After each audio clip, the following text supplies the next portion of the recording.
Sometimes if you were to point to an artwork and say, "This stands for everything I hate about the world," the artist might respond with, "Oh my god, really? Thank you." Why would they say that? Hi, welcome back to Modern Art for Haters, the show where I talk to you about art and you don't have to like any of it. And today we're going to talk about the difference between celebration and commentary. Humans use art to talk about things that are going on in the world. Sometimes those things are things that they like. Sometimes those are things that they don't like. They're using their art as a thing that people can point to say, "Hey, look at this thing. It's not good." And we call that commentary. Now, a really common mistake that people make when they're viewing art is that their general assumption is that if an artist is featuring something in their art, it's because they want to glorify it or celebrate it. But depiction does not always mean celebration, so we're going to talk about the difference between those two today. And we're going to start by looking at the art of Norman Rockwell. Norman Rockwell was an illustrator and painter, and he spent a lot of the middle of the 20th century making illustrations for the Saturday Evening Post. This was a weekend publication that focused on light, fun reading, and his illustrations usually depicted everyday American life. His illustrations were lighthearted and fun, they were touching or silly, and the characters in his paintings were endearing and charming. But the goal of all of these paintings was to celebrate everyday life, and he did that very memorably for years. He was so good at celebrating everyday American life that in the 1940s, they used his artwork as a way to sell war bonds. They could point to his art and say, "Hey, don't you want to protect this way of life? Buy our war bonds." And there was an entire generation of people who could point to a Norman Rockwell painting and say, "This is what I love about American life." But in the 1960s, there was a change in Norman Rockwell's art. He started to pay attention to the struggles happening within the civil rights movement, and he started thinking, why am I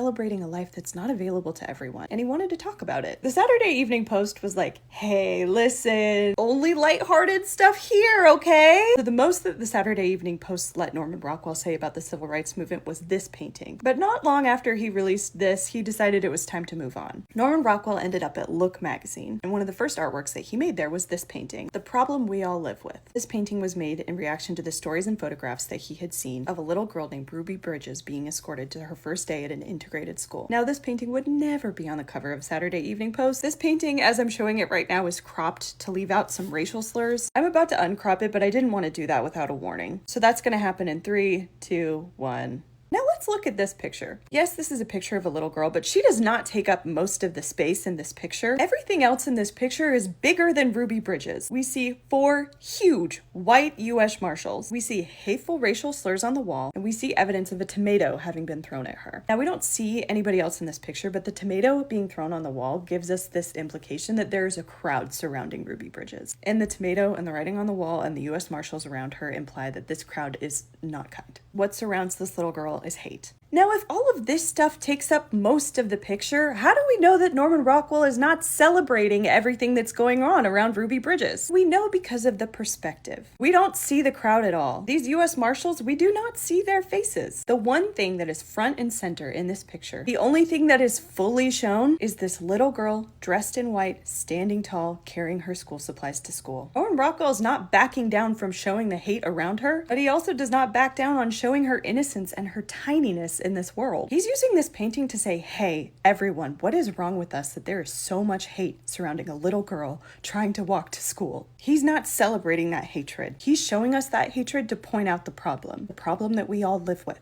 And when we see our problems clearly, we can start to fix them. A little more than 40 years later, when America elected its first African-American president, he asked that this painting be hung in the White House so that we could point to it and remember where we came from and remind us where we're going. The thing I love about this painting is that the commentary is clear. Sometimes the fact that an artwork is commentary is not clear, and I want to talk about that, but I don't think we can do this in one video, so we're going to have a part 2.